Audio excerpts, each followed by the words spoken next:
Bonsoir et bienvenue en ce mercredi 31 mars 2021 et nous en sommes arrivés ce soir à la méditation numéro 376 et plus particulièrement à la méditation numéro 90 dans le livre de l'Apocalypse que nous méditons depuis le 1er janvier de cette année. Avant de poursuivre dans notre méditation et dans ce message lors de cette semaine de Pâques, eh bien prions. Père, dans le nom de Jésus, bien-aimé Saint-Esprit, oh, nous te remercions pour ta grâce, pour ton amour, pour que tu déverses en nous et sur nous. Quelles que soient les circonstances de notre vie, nous savons que nous comptons et nous pouvons compter sur toi. Parce que tu l'as dit, tu as tes regards sur chacun d'entre nous. Tu nous couvres de ton amour. En ayant cette foi inébranlable en toi, nous savons que tu envoies aussi bien même les anges pour s'occuper, pour débarrasser, balayer tout obstacle naturel et surnaturel devant nous. Quelles que soient les circonstances, tu es avec nous. Alors, ce soir encore, que ta parole perce notre cœur, qu'elle se répande partout en nous, qu'elle nous réveille et qu'elle balaye toute pensée négative, néfaste, et que tout ce qui doit être encore mis à jour et jugé par notre Seigneur Jésus, eh bien, le soit encore ce soir. À toi toute la gloire, Père, dans le nom de Jésus. Merci, bien-aimé Saint-Esprit. Donc nous mettons toujours, comme depuis dimanche, eh bien, en parallèle ce qui se passe chaque jour dans cette semaine de Pâques qui doit nous parler, que nous devons toujours avoir en tête, pas simplement une fois par an, se souvenir de l'œuvre de la croix, mais également tout ce cheminement qui s'est passé pendant ces jours qui ont précédé. Nous devons, et c'est pour cela que nous prenons le temps de le faire chaque jour. Il est bon de se rappeler l'œuvre de la croix. Il est bon de se rappeler la résurrection. Il est bon de se rappeler l'autorité déléguée de Christ, qui nous a délégués en son nom, mais également de qui nous sommes en tant qu'enfants de Dieu. Et cela est rendu possible par tout ce que nous voyons, et dans tout ce que notre Seigneur a fait pour nous, pour chacun d'entre nous en cette semaine. Et tout comme son message dans Apocalypse chapitre 2, du verset 18 au verset 29, lorsqu'il parle à Jean, et qu'il dit « Va donner ce message à l'église de Thyatire, mais également à l'église qui allait venir, celle de la papauté de l'an 500 à aujourd'hui, mais aussi à chacun d'entre nous, parce que c'est pour chacun d'entre nous, nous qui sommes le temple de Christ, le temple de Dieu. Et notre Père nous a, au nom de Jésus, en son nom, au nom de notre Seigneur, nous a donné son Esprit, notre bien-aimé Saint-Esprit qui est en nous. Et nous avons pu voir combien, dans ce message, parce que nous avons médité pas mal de temps dessus, sur cette Jézabel, mais sur Jézabel en elle-même, sur son mari, le roi Akab, et sur toutes ces manœuvres qu'ils ont faites, comment ils ont pu trafiquer, combien ils ont pu voler, combien ils ont fait toutes choses pour s'enrichir. On se le rappelle avec la vigne. Combien, ils n'ont pas hésité à tuer pour s'enrichir, pour avoir ce pouvoir, pour avoir peut-être, lors d'un instant, même si cela peut représenter, je dirais, quelques années à l'œil humain, mais à l'œil du temps, ce n'est que quelques secondes. Et avoir peut-être ce projecteur braqué sur eux. Tout comme des personnes dans le monde, nous avons pu le dire, qui séduisent, qui attirent tous ces jeunes et moins jeunes par des musiques, etc., pour avoir un temps, leur gloire.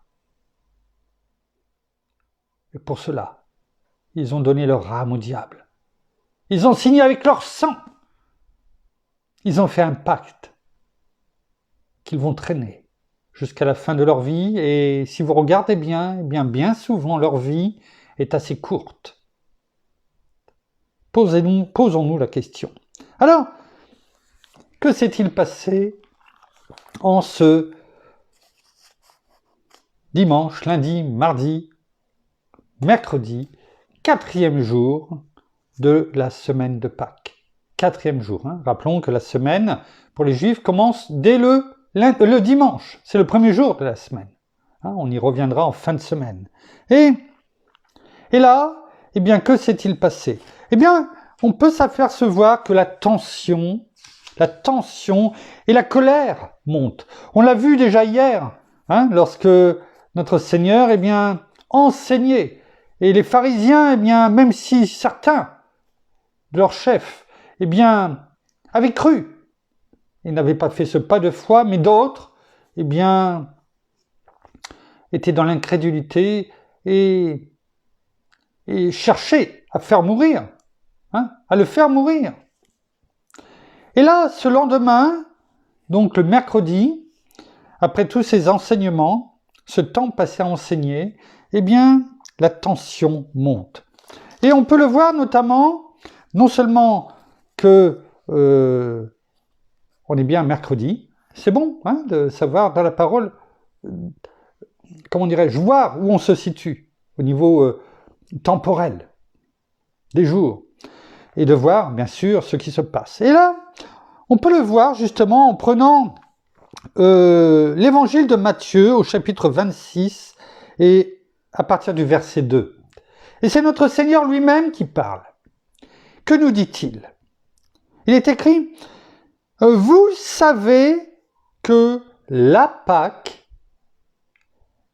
a lieu dans 2 jours. » La Pâque, celle que nous avons méditée tout au début de l'Apocalypse notamment, celle que nous avons été recherchés dans notamment l'Exode, etc. Notre Seigneur parle de la Pâque. La différence, c'est qu'il n'y a pas de S à Pâques, parce que c'est la Pâque juive. Donc la Pâque a lieu dans 2 jours.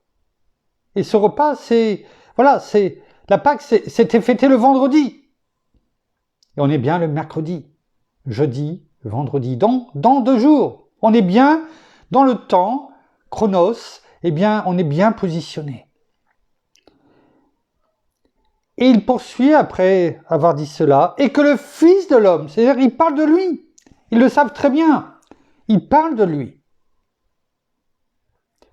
Et que le Fils de l'homme sera livré pour être crucifié. On a pu voir déjà que, à un moment donné, son âme était troublée. On a pu le voir déjà, on a pu le voir. Et là, il continue en disant, voilà ce qui va se passer.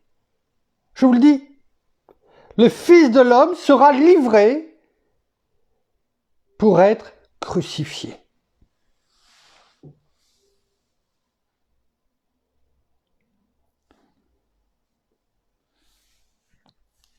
Regardons ce qui est dit également. Donc ça, c'était le verset 2. Versets 14 et 15. Toujours de Matthieu, chapitre 26. Alors, non, avant de lire ceci, prenons, parce que autrement on ne va pas comprendre, regardons ce qui est écrit, toujours dans Matthieu 26, versets 3 et 4. Enfin, 4 et 5. Non, 3, 4 et 5. Excusez-moi. Alors les principaux sacrificateurs et les anciens du peuple se rassemblèrent dans la cour du souverain sacrificateur appelé Caïphe, et ils résolurent de se saisir de Jésus par ruse et de le faire mourir. Toutefois, ils disaient, pas en pleine fête. Ils avaient peur de la foule, que la foule se retourne contre eux. Toutefois, ils disaient, pas en pleine fête alors, afin qu'il n'y ait pas de tumulte parmi le peuple.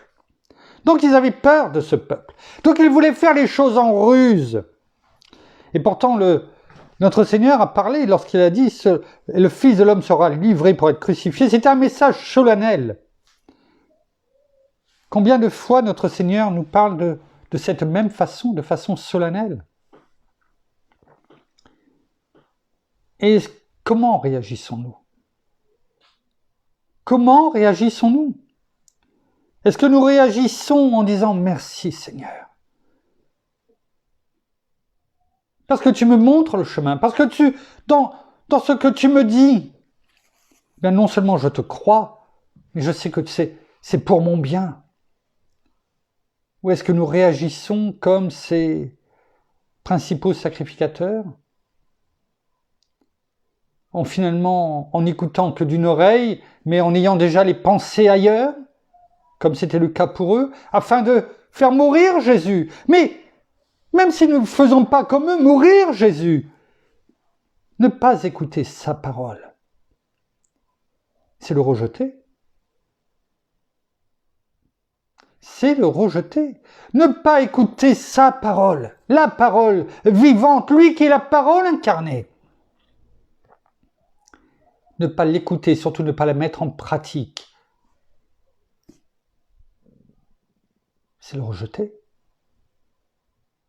Spirituellement, cela ne vaut pas mieux que les principaux sacrificateurs qui ont voulu, par ruse, faire tuer notre Seigneur. Parce que nous, que faisons-nous à ce moment-là par ruse?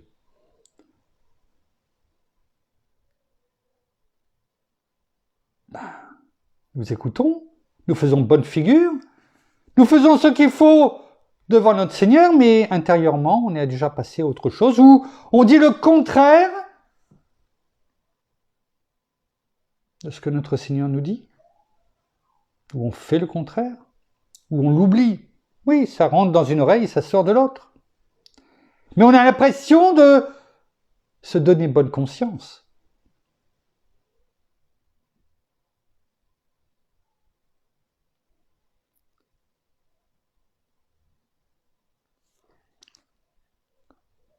Matthieu 26, versets 14 et 15, il est dit, il voulait l'avoir par ruse, il ne savait pas trop comment faire finalement. Alors, il est écrit, alors l'un des 12, appelé Judas Iscariote, alla vers les principaux sacrificateurs et dit, « Que voulez-vous me donner et je vous le livrerai ?» Et ils lui payèrent 30 pièces d'argent.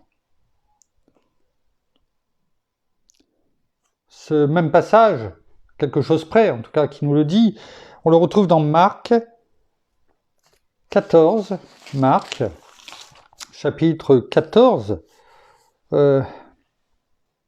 versets 1 et 2.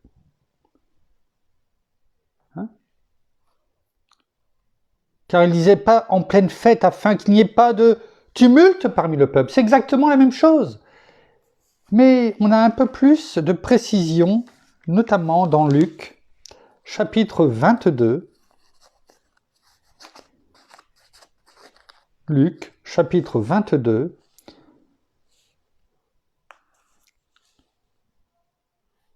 Premier verset jusqu'au 5-6. Très court, des versets très courts, qui montrent comment, à la vitesse que ça s'est réglé. Tape dans la main, c'est fait. On a passé le marché et on ne peut plus revenir en arrière. C'est fait spirituellement, c'est déjà réalisé. Attention avec qui on fait des affaires. De tout genre. Hein. Il est écrit, donc chapitre 22 dans l'évangile de Luc, versets 2, 3 et 4, même le premier, qui nous rappelle « La fête des pains sans levain appelée la Pâque approchait. Les principaux sacrificateurs et les scribes cherchaient comment faire mourir Jésus, car ils craignaient le peuple. Or, rappelez-vous ce qu'on a dit. Judas est venu et il a dit « Qu'est-ce que vous voulez? Qu'est-ce que vous me donnez ?» Et là, regardez ce qui est écrit, verset 3. Or, Satan entra dans Judas, appelé Iscariote, l'un des 12. Là, on sait c'est qui. Son nom est bien défini. Et on sait comment il est venu. Pas de son plein gré, entre guillemets. Or, Satan entra dans Judas, appelé Iscariote, qui était du nombre des 12. Et Judas alla s'entendre avec les principaux sacrificateurs et les chefs des gardes sur la manière de leur livrer. Livrer Jésus, bien sûr. Ils furent dans la joie et convinrent de lui donner de l'argent. Il accepta et se mit à chercher une occasion favorable pour leur livrer Jésus à l'insu de la foule. Vous voyez, tout est fait dans la ruse, tout est fait dans la trahison, dans le complot. L'avidité. Je sais qu'avec mon épouse, nous prions chaque jour pour être gardés de cela. La cupidité, de l'avidité, de l'avarice, de l'égoïsme.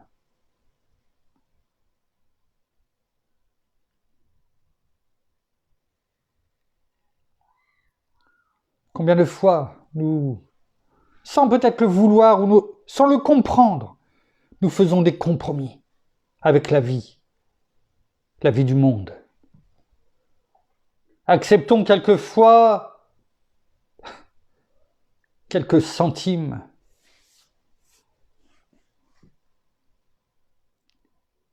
Croyons être riches. Alors que là, eh bien, on ouvre la porte à Satan. On le laisse après nous conduire par ces esprits démoniaques, tout comme cette Jézabel dont le Seigneur nous avertit. Comment l'Église s'est laissée avoir, enseigner.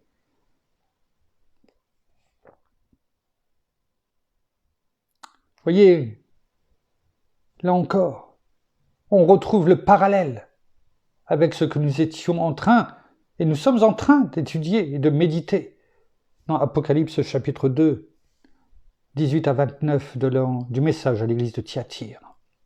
Il n'y a pas de hasard que ce message, eh bien, se soit prolongé jusqu'à cette semaine. Repentez-vous, dit notre Seigneur. À moins qu'il se repente, eh bien, je n'exercerai pas tous ces jugements dont il nous parle au verset 22, 23, du chapitre 2 de l'Apocalypse. Parce qu'on verra le sort qui a été réservé à Judas, bien sûr, dans quelques jours. N'acceptons aucun compromis, aucun dessous de table, aucun pot de vin.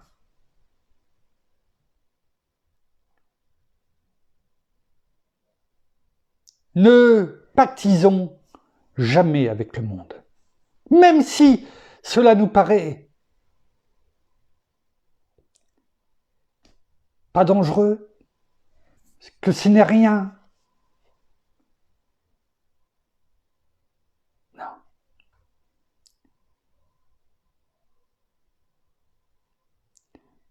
Il n'y a rien d'innocent dans le spirituel.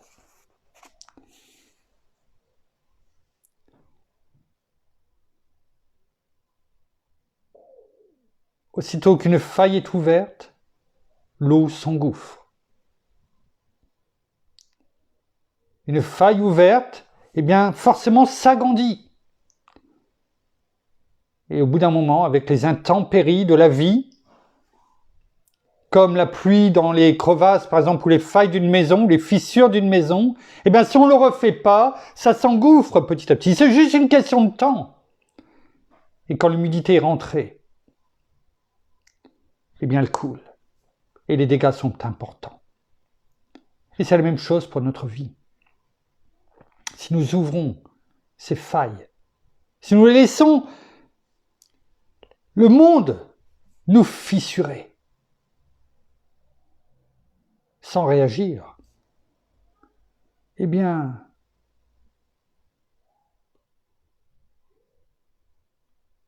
nous nous écroulerons à un moment donné. Ce n'est pas grave que nous soyons fissurés à partir du moment où notre Seigneur colmate toutes les brèches. Que la parole, eh bien, mette cet enduit sur ces fissures. Qu'importe, ce n'est pas grave.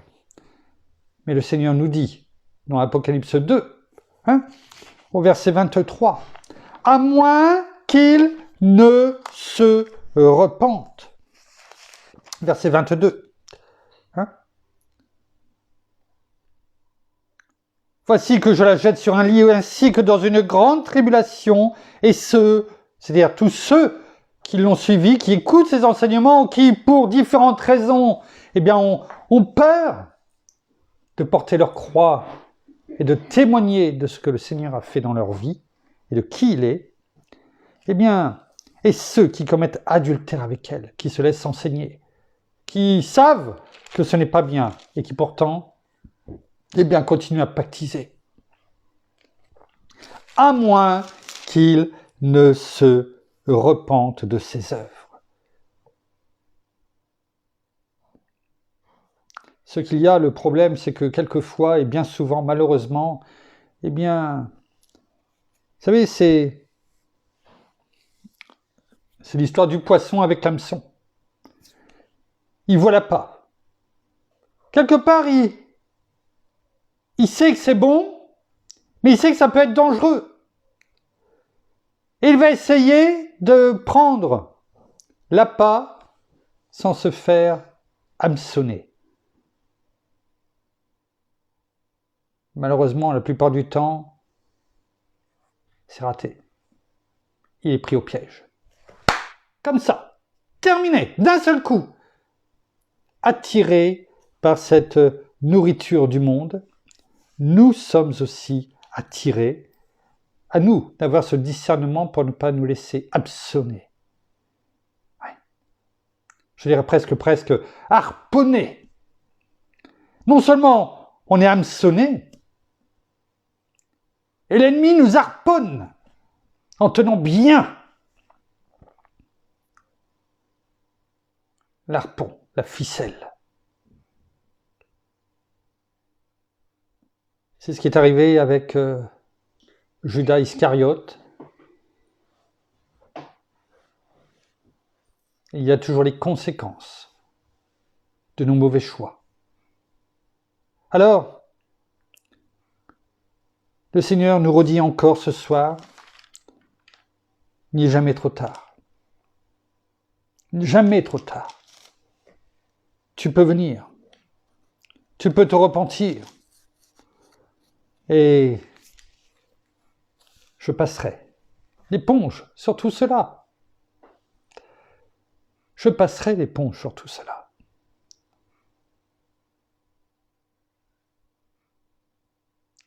Entendons ce message. Car il a donné sa vie pour nous. La preuve, on l'a vu tout à l'heure. Il savait ce qu'il faisait. Il savait ce qu'il allait endurer. Il savait qu'il allait être crucifié. Et il savait ce qu'était la crucifixion. Et nous ne devons pas. Nous ne pouvons pas faire la sourde oreille à son message qui nous donne au quotidien, à chaque fois que nous ouvrons la parole, que nous l'entendons, à chaque fois qu'il nous parle, à chaque fois que nous sommes dans sa présence, ne faisons pas semblant. Ayons cette foi inébranlable qu'il est là, qu'il s'occupe de nous, car il nous l'a montré, il nous l'a démontré, il a souffert pour chacun d'entre nous. Alors, sachons être reconnaissants, tout simplement dire merci, oui, ce n'est pas grand-chose. Mais Rien que ce merci. Mais ce merci veut dire beaucoup parce que quand nous le disons, nous savons pourquoi. Et de lui demander de toujours venir régner toujours plus dans nos vies. Car le salut, il nous est accordé à partir du moment où il règne dans nos vies. Merci Père, merci Seigneur, merci bien-aimé Saint-Esprit pour tout ce que tu as fait pour nous, pour chacun d'entre nous, pour ce que tu nous dis, pour ce que tu as enduré dans cette semaine de Pâques, alors que tu savais, dès le départ, ce que tu allais devoir subir. Mais tu l'as fait jusqu'au bout, pour chacun d'entre nous, car tu voyais déjà la victoire. Alors, merci Père, dans le nom de Jésus. Merci bien-aimé Saint-Esprit de nous donner ce discernement nécessaire afin que nous aussi, nous comprenions cette victoire que tu nous as déjà donnée, cette éternité avec toi. Nous terminons par la prière. Oh Seigneur, merci encore pour cet enseignement. Merci bien-aimé Saint-Esprit, parce que chaque jour tu nous révèles la parole, tu nous la confies dans nos cœurs, mais aussi tu nous apprends, tu nous fortifies également. Parce que même dans les moments difficiles que nous pouvons vivre, chacun d'entre nous dans divers moments de nos vies, bien sachons toujours que tu es là, à nos côtés, Seigneur, et que tu ne nous abandonnes pas. Oui, tu as ce regard sur nous, Père, et tu vois toutes choses, tout ce qui nous fait mal, tout ce qui est là et qui nous tourmente. Et c'est pourquoi vraiment nous voulons encore te rendre grâce et vraiment te louer et t'honorer pour tout ce que tu as fait dans nos vies jusqu'à aujourd'hui, tout ce que tu fais encore aujourd'hui, mais tout ce que tu feras aussi demain, et que nous puissions encore déclarer, proclamer ta parole, mais aussi proclamer ton nom, Seigneur Jésus. Nous l'avons déjà entendu, nous le savons, que tu es notre Seigneur, notre Sauveur dans nos vies, et tu es notre Roi. Oui, toi, Seigneur Jésus, toi encore plus, peut-être encore aujourd'hui que les jours passés, avec tout ce que tu as pu endurer. Alors, rappelons-nous, ayons non pas ce souvenir en disant, mais ce souvenir pour nous rappeler quel sacrifice tu as accompli pour nous, afin que nous ayons la vie éternelle, que nous puissions aussi avoir cette vie. Même si nous étions morts, nous étions dans les ténèbres, tu nous as ramenés à la vie. Tu as tout effacé de nos vies anciennes. Tout ce qui était n'est plus et nous vivons une vie nouvelle avec toi, Seigneur Jésus. Alors merci encore pour tout ce que tu fais chaque jour. Oui, chaque jour, nous le disons comme là, nous l'avons entendu. Peut-être un simple merci, mais merci qui vient de notre cœur, et parce que vraiment nous savons que tu nous aimes, parce que nous savons que nous sommes tes enfants. Alors merci pour tout ce que tu fais et tout ce que tu vas faire encore dans la vie, dans nos vies à nous, mais bien sûr dans la vie de tous nos frères et sœurs et tous ceux avec qui nous allons parler de toi, tous ceux à qui nous allons te faire connaître, tout simplement. Alors, soyez tous abondamment bénis, frères et sœurs, et merci encore d'être là avec nous, de partager encore ces moments de joie dans lesquels nous pouvons parler de toi tout simplement, librement. Nous avons ce privilège au jour d'aujourd'hui, là où nous habitons, alors que bien des frères et sœurs ne peuvent pas partager, ne peuvent pas avoir ce moment de partage. Pensons à tous ceux qui sont aussi, qui peut-être cachés ou qui vivent des moments difficiles, des tribulations, qui ne peuvent pas se rassembler, tout simplement pour parler de toi. Alors, nous te les remettons en prière, Seigneur, et vraiment, que tous ces frères et sœurs qui sont de par le monde, puissent être réunis pour te célébrer t'honorer et te rendre gloire. Alors, merci pour tout, dans le nom de notre Seigneur Jésus-Christ. Amen. Amen. Merci pour ces paroles. Merci. Merci. Nous vous bénissons abondamment de toute bénédiction spirituelle dans les lieux célestes en Christ. Nous saluons nos amis au Québec, au Canada, en francophonie, en France, à Paris et tout autour de chez nous. Nous vous souhaitons à toutes et à tous une agréable fin de journée pour certains, une très bonne soirée pour d'autres, un très bon appétit. En tout cas, à toutes et à tous, une très bonne nuit.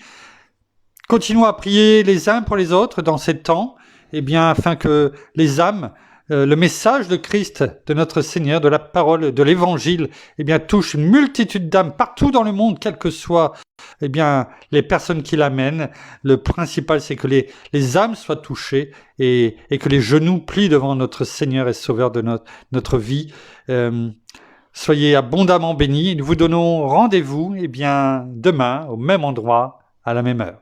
À demain. Au revoir.